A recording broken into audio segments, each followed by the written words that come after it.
الوقت قادر إنه يعوض أي حد على أي حاجة عمره ما كان يتخيل إنه يتعود عليها، قادر ينسيك وجع كنت متخيل من شدته إنه هيموتك، وقادر ينسيك ناس كنت فاكر إنك متقدرش تعيش من غيرهم،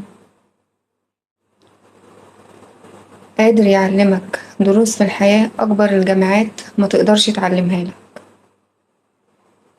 في وقت ما كنتش متخيله ناس كتيرة هتتكشف لك حقيقتها وهتبعد عنك، وفي وقت تاني هتظهر لك ناس حقيقية وطيبة ومعدنها أصيل بعد ما ثقتك اتضربت في الناس كلها.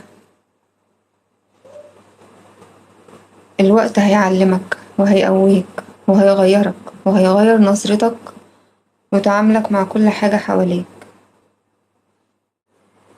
الحزن بيتولد كبير ومع الوقت بيصغر، دي حقيقة مش قلة أصل مع ناس فقدناها بالموت، بالعكس ده من رحمة ربنا بيخليك تصبر وتتقبل الفراق، وإلا هتعترض على أقدار ربنا وهتقنط من رحمته، لأنك بتكون عارف إن الشخص ده في عناية الرحمن وفي مكان أحلى ومع ناس بيحبوه.